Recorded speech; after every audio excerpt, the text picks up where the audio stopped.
कमी है तो उनके समर्थन और उन्हें सही राह मिलने की। वाराणसी के निवासी श्याम चौरसिया भी उसी में से एक है।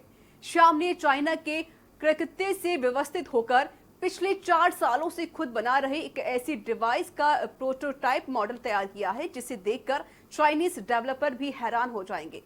क्या है इसकी खासियत, देखिए इस रिपोर्ट में।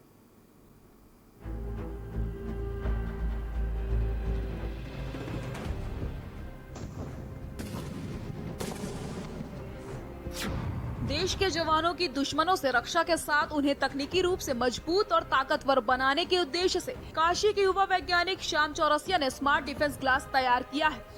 यह स्मार्ट डिफेंस ग्लास अलग अलग टारगेट पे एक साथ दुश्मनों पर फायरिंग कर सकता है। इसके साथ ही सीमा पर तैनात भारतीय सेना के जवान 500 मीटर दूर से इसे ऑपरेट करके दुश्मनों को मुंहतोड़ जवाब दे सकते हैं। युवा वैज्ञानिक श्याम चौरसिया ने बताया कि इस स्मार्ट डिफेंस ग्लास के जरिए सीमा पर तैनात जवान इस स्मार्ट डिफेंस ग्लास का इस्तेमाल कर 500 से ज्यादा हथियार जैसे missile, rocket launcher, automatic gun को ऑपरेट कर सकते हैं। युवा वैज्ञानिक श्याम चौरसिया का ये भी दावा है कि इस स्मार्ट डिफेंस ग्लास की मदद से दुश्मनों के वायरलेस टैंकों को भी हैक किया जा सकता है।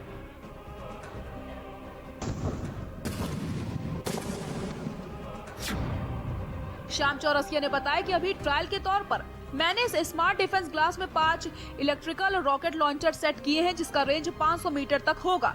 इस चश्मे का रेंज 1500 मीटर है। एक तरह से स्मार्ट डिफेंस ग्लास है, इसका प्रोटोटाइप पूरा ये प्रोजेक्ट है।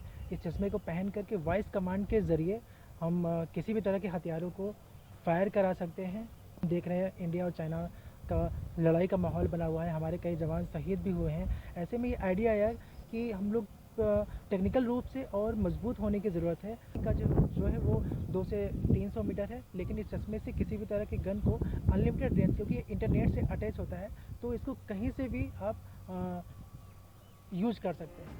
श्याम चौरसिया ने बताया कि हमारे जवान स्मार्ट डिफेंस ग्लास से किसी भी तरह के हथियारों को अटैच कर सकते हैं और एक वॉइस कोड कमांड के जरिए 1500 मीटर तक दुश्मनों की तरफ टारगेट कर सकते हैं। इसके साथ ही अगर इस स्मार्ट डिफेंस ग्लास को इंटरनेट और गूगल से अटैच कर दिया जाए तो दुनिया के किसी भी कोने से हम अपने हथियारों को एक सीक्रेट कोड कमांड के जरिए कहीं से भी दुश्मनों को टारगेट कर पाएंगे। यही नहीं, स्मार्ट डिफेंस ग्लास यदि दुश्मनों के हाथ लग जाए या कहीं खो जाए तो ये मात्र खिलौना बनकर रह जाएगा।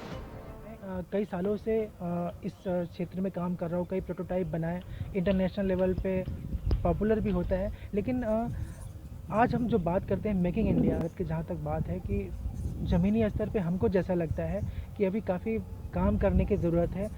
अखबारों, चैनलों में ऐसे कई सारे आविष्कारकों को देखे जाते हैं लेकिन उनका कोई सहयोग नहीं होता उनको। कि मैं माननीय प्रधानमंत्री जी से यही कहना चाहूँगा कि एक कम से कम बनारस का भी एक ये दुर्भाग्य है कि यहाँ के माननीय प्रधानमंत्री जी सांसद है, उसके बावजूद भी यहाँ कोई ऐसा मंच नहीं है जहाँ प्रतिभाएं अपने आइडिया, अपने इन्वेंशन को दिखा सकें। और हम लोग इस तरह से प्रोजेक्ट बनाते हैं, उनको कोई प्रमोशन नहीं मिलता। ऐसे में देश के प्रतिभाशाली इंजीनियरों को एक मंच में लाने की जरूरत है। इससे न केवल चाइना बल्कि अन्य विकसित देशों को भी टेक्नोलॉजी में हम पीछे छोड़ सकते हैं। जहां पीएम मोदी ने भी कोरोना काल में लोगों को आत्मनिर्भर बनने की अपील करी है, तो वहीं युवा भी पीएम के आह्वान के बाद इस दिशा में काफी कुछ कर रहे हैं। वाराणसी से मोहम्मद कैफ की रिपोर्ट।